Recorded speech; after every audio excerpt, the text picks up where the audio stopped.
Bueno, lo que vemos acá es Engrama 3. Engrama 3 vendría a ser la tercera etapa del proyecto Engrama.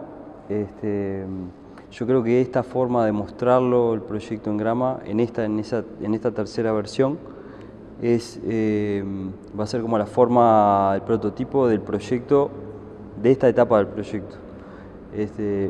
Porque ahora este proyecto sufre una mutación o un cambio en el cual la conceptualización que tenía ontológica para construirse el modelo matemático cambió, en función a que se desarrolló una aplicación. Entonces, creo que lo que puede empezar a hacer ahora este proyecto, cuando se muestre, se puede empezar a mostrar el desarrollo de la investigación desde esta nueva plataforma con otra ontología, pero esta parte de la plataforma Engrama 3 va a ser como el mojón de, bueno, este proyecto comenzó de una forma, llegó hasta este lugar con esta ontología y se muestra así. Lo que viene posterior es diferente desde el punto de vista conceptual. La forma que está mostrado ahora creo que me parece que ha sido la más adecuada en esta tercera versión. Le da un carácter más museológico, la existencia de una vitrina, la existencia de... Y creo que también la existencia de las palabras o de los conceptos en los cuales uno hacía las preguntas al archivo o a la colección, limpiaba un poco más la problemática que tenía el proyecto. Bueno, ahora para un poco ahondar en el proyecto, el proyecto Engrama básicamente lo que hace es un modelado de comportamiento cultural en función al estudio de objetos culturales, ¿no? Lo que hace es eso. Entonces, lo que se hace es buscar en los objetos culturales indicios del comportamiento cultural que puede estar incidiendo en la producción de esos objetos. La incidencia en la producción y en la validación del objeto. Por ejemplo, a la hora de que un artista produzca una pieza, utiliza diferentes tipos de medios de producción o diferentes tipos de soportes. Esos medios y soportes tienen que ver con un gusto o una necesidad del artista y también de su medio, del contexto que tiene alrededor. La validación de ese tipo de medios y de soportes o de obras también tiene que ver con quien está validando en el momento, si es salas expositivas o si son premios.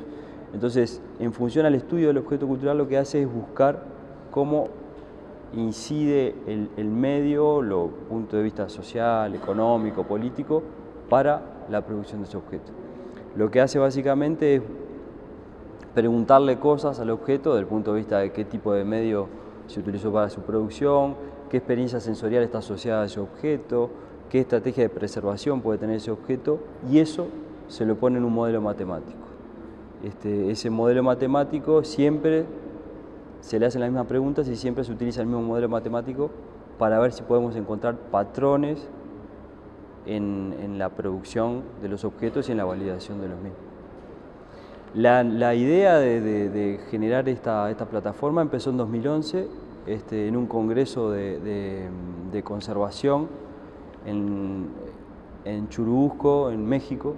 Estaba trabajando ahí en ese congreso, estaba exponiendo otro tipo de trabajo y ahí me encontré con dos españoles que trabajan en la universidad. Uno trabaja en la Universidad de Canadá, en la Universidad de Ontario, que es el director del proyecto Cultureplex, y otro que es un matemático. Uno es un filósofo y otro es un matemático, que mostraban un proyecto donde utilizaban los modelos matemáticos para visibilizar comportamientos sociales, para visibilizar relaciones sociales. Entonces empecé a ver lo que producían y lo interesante que eran las formas, pero además el contenido. Entonces fue la primera vez que empecé a ver, bueno, cómo eso se podía empezar a articular en el campo del arte desde el estudio de los objetos. Eso desde el punto de vista de lo que es la herramienta de recabar información. Después, del punto de vista conceptual, donde me apoyé es en los trabajos de Avi Barbour y de Richard Selman Wolfman. Richard Selman Wolfman es un biólogo que lo que él plantea que todo comportamiento de un ser vivo genera una huella, ¿no?, en el cerebro. Una huella que se llama engrama, es lo que propone él. Esa huella tiene la capacidad de que, en función a la repetición de una acción, genera una huella, lo que hace que es recorrer la información más rápido, y esa información tiene la capacidad de convertirse físicamente en huella y tiene la capacidad de sacar la información más rápido. Este concepto lo toma Avi Barbour, que es un historiador, que hay una fundación en Londres que se llama Avi Barbour, que fue el que generó el estudio de la historia del arte desde el punto de vista iconográfico. Y luego de ahí, de ese instituto Avi Barbour, salieron exponentes como, creo que Gombrich, Panofsky, en el estudio de la historia del arte desde los objetos culturales.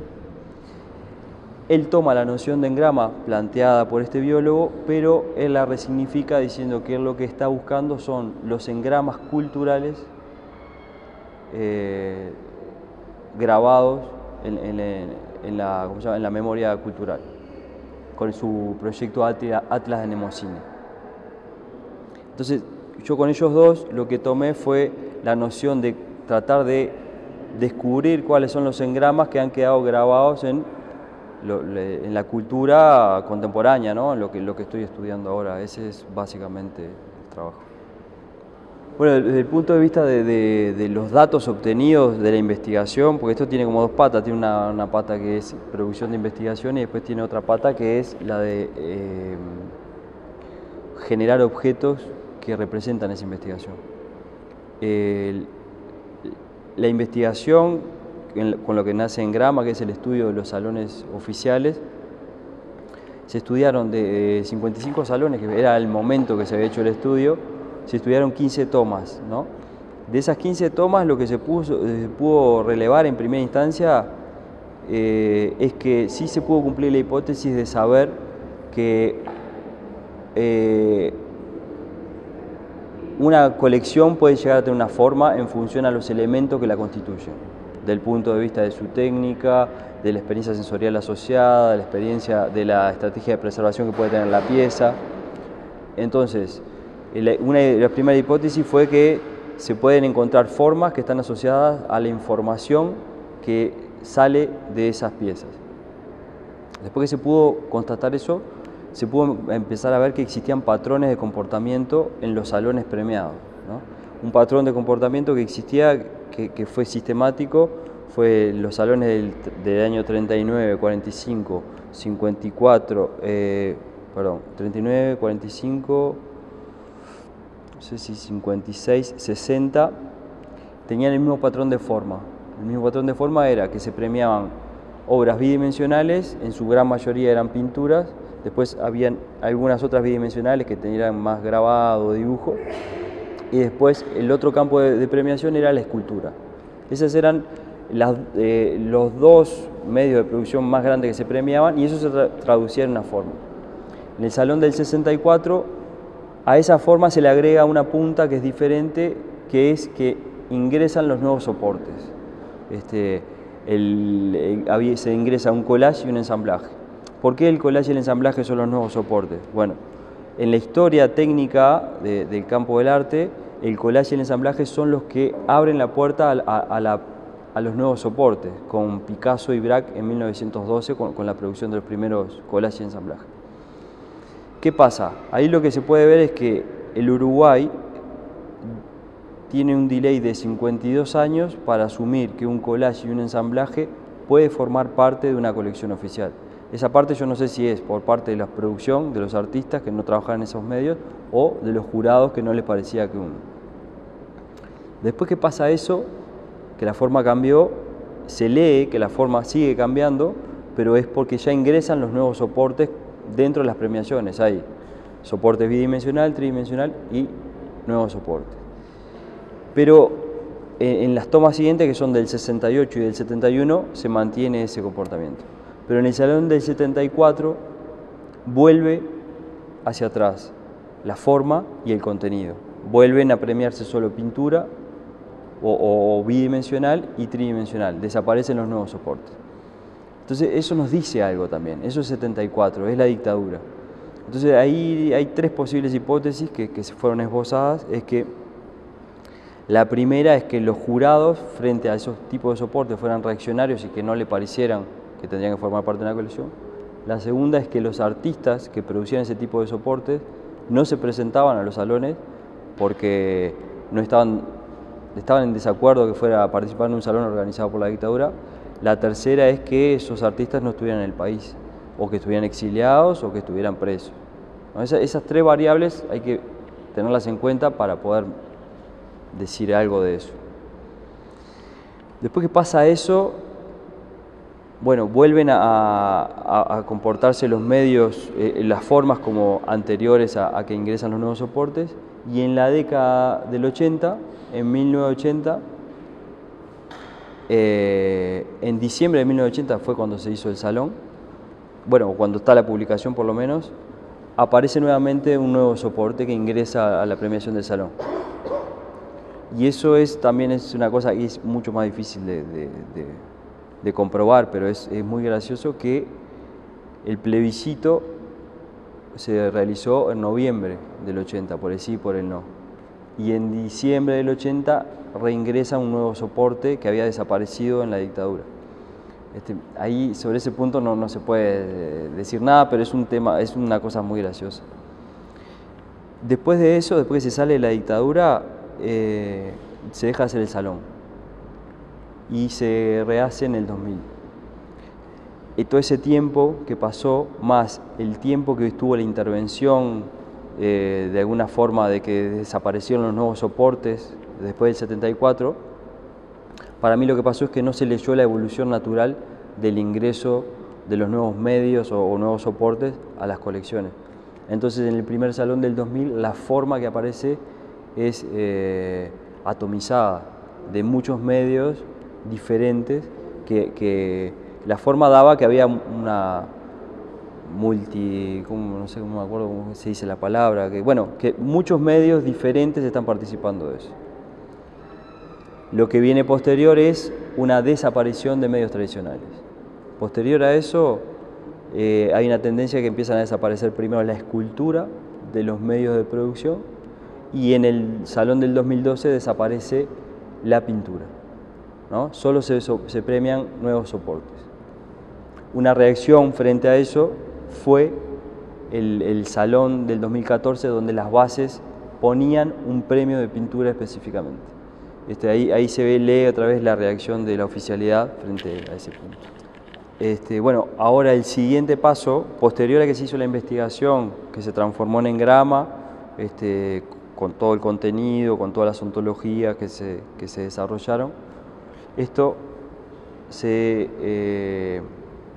llevó a Facultad de Ingeniería, y con eso se desarrolló una aplicación, sí, un software que fue una tesis de grado que la llevaron adelante dos alumnos, Gonzalo Lavandera y Néstor Richetti, con la tutora Regina Moss.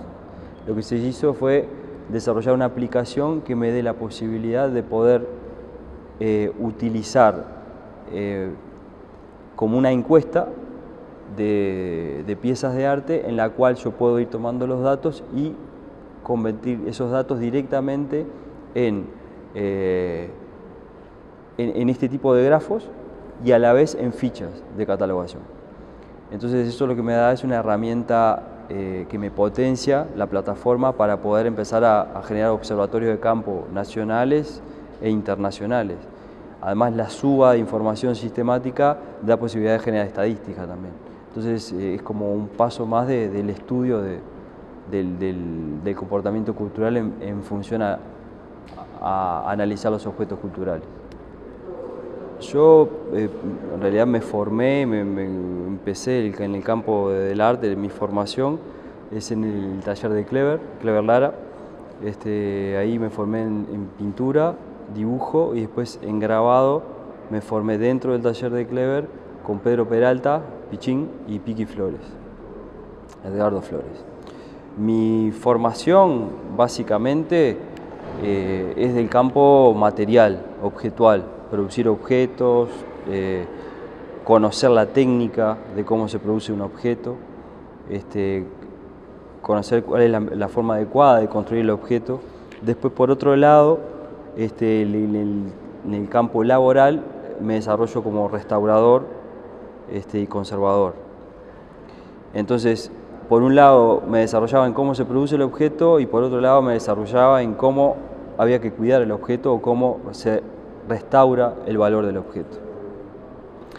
Esas dos variables, conservador y restaurador y productor de arte, tuvo un gran, en primera instancia tenía como un problema dentro de mí, no sabía qué era bien claramente.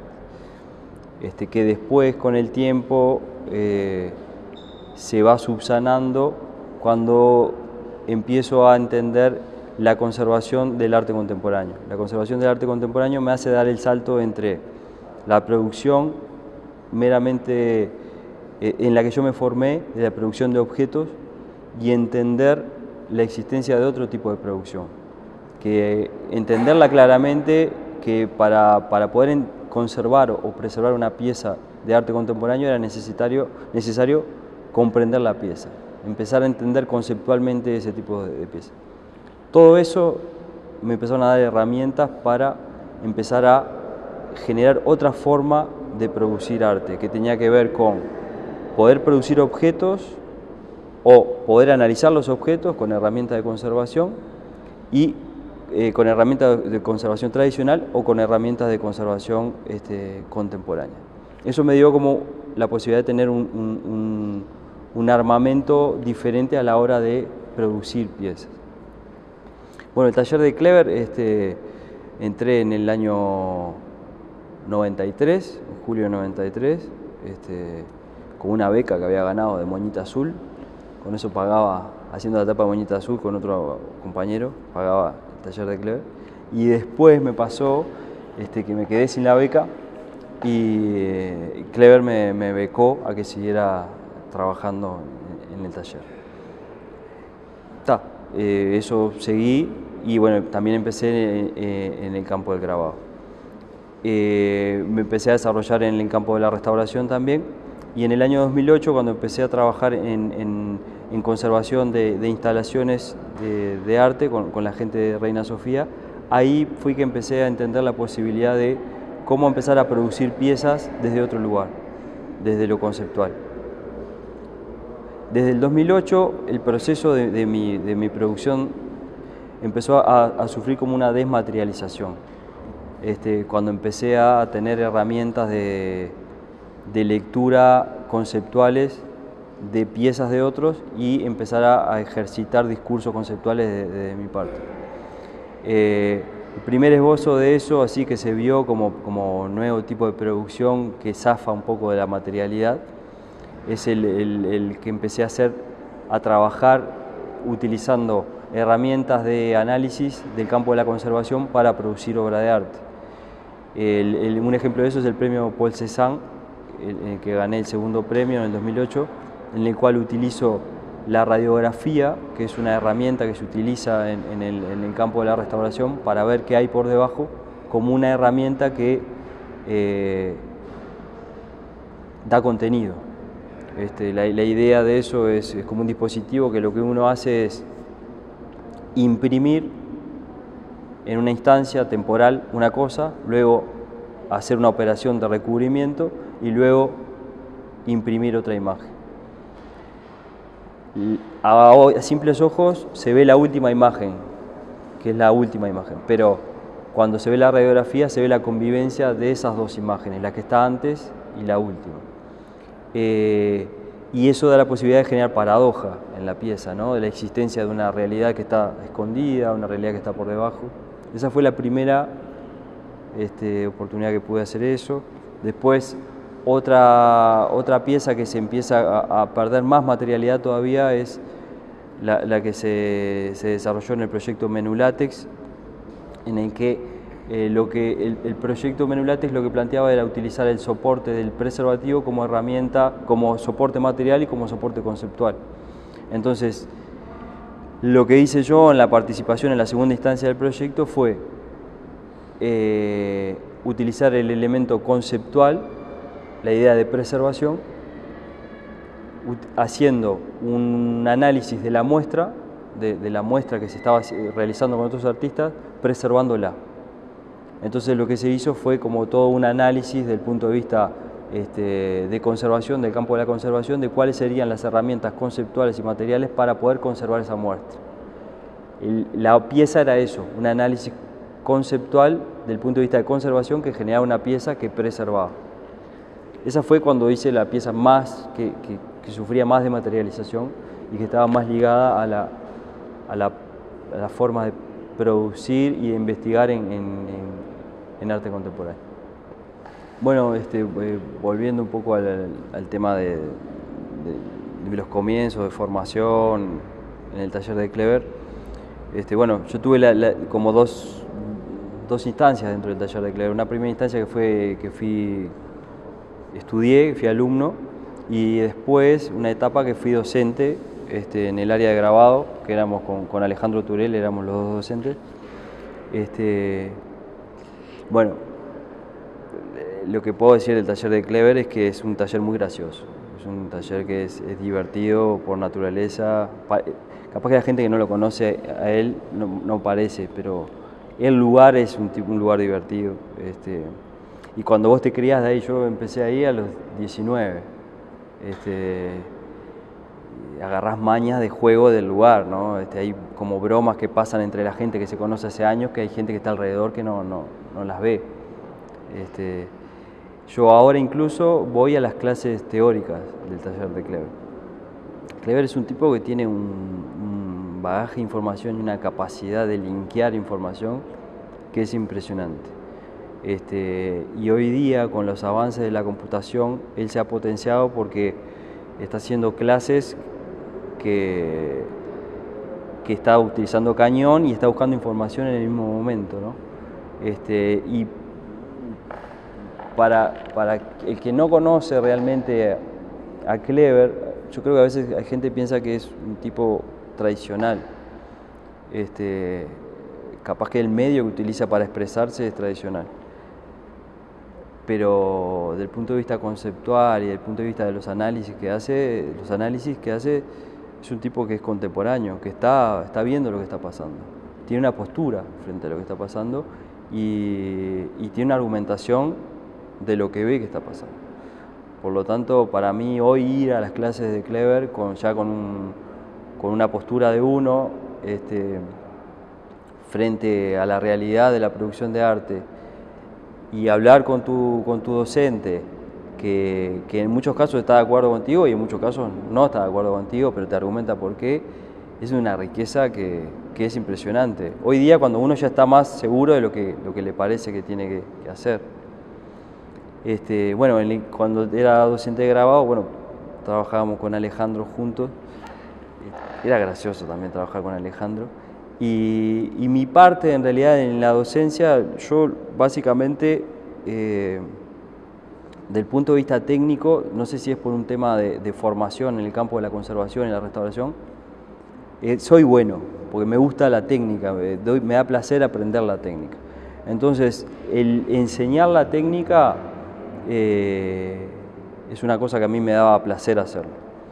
Después, otra cosa que me interesaba a la hora de dar clase era las posibilidades que podía tener esa persona en función a lo que quería decir, desde el punto de vista técnico.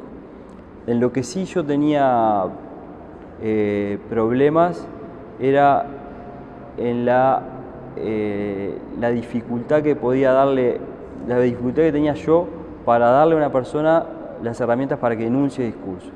Eso sí era un problema porque en realidad yo no estaba hasta tan seguro de cómo enunciar los discursos, ¿no? Entonces, técnicamente sí podía dar clases perfectamente, posibilidades técnicas también podía brindar, porque mis docentes me brindaron muchas posibilidades técnicas en grabado, Flores y Peralta.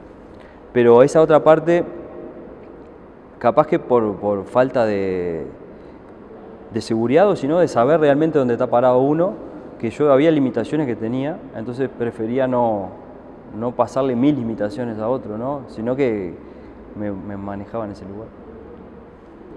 Bueno, por ser una generación intermedia del taller de Clever, pude conocer a muchos,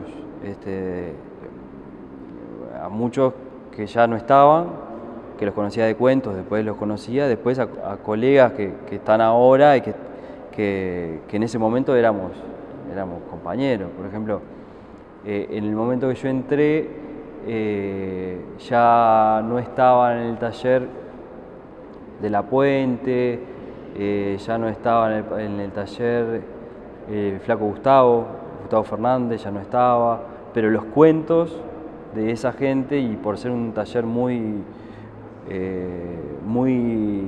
divertido, estaban siempre los cuentos de esas personas. Entonces ya empezabas a conocer a la gente por el cuento de lo que hacía. Después empezabas a conocer la obra. Después en ese momento estaba Álvaro Amengual como docente, entonces yo conocía a Álvaro Amengual, también a Pelayo, a Juan Fuentes, que Juan Fuentes no es un artista tan conocido, es un artista de Santa Lucía que falleció, una persona impresionante. Era un tipo que en la década del 80 dormía en el Central Park en un banquito y le podías decir cualquier cosa, él te miraba.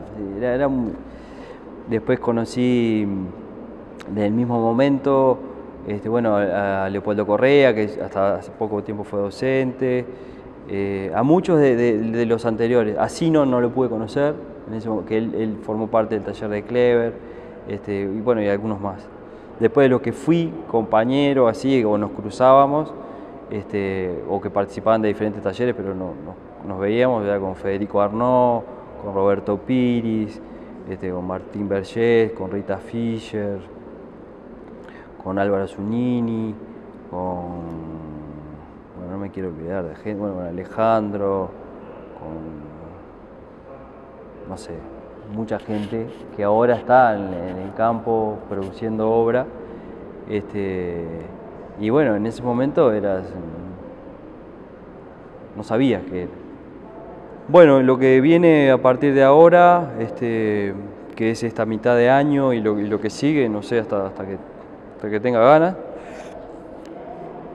es el trabajo de la aplicación, testearlo en laboratorio, y que ya estábamos en una parte de testeado en laboratorio y testeado en campo. El testeado en campo implica generar un observatorio de campo en la ciudad de Montevideo con 8 salas expositivas, que sean 4 de carácter nacional municipal y 2 de carácter gubernamentales del extranjero y 2 que sean de carácter de autogestión por artistas, para ver cómo funciona la aplicación y para empezar a medir realmente 2 cosas: qué capacidad de trabajar desde ese lugar de investigación nos da la posibilidad de producir piezas de arte. Esa es una cosa que quiero investigar, es la posibilidad de generar nuevas formas expresivas en función a el estudio de objetos culturales. La otra parte es sacar, ya más parado en la investigación, sacar patrones de comportamiento cultural.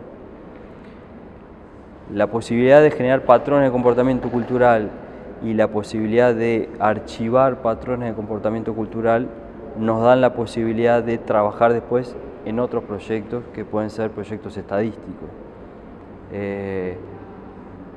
Si existe la posibilidad de hacer estadística de comportamientos culturales, de regiones, de bienales, entonces todo eso es un proyecto que viene a futuro, que se está comenzando con el testeo y puesta en marcha de la aplicación de Ngrap.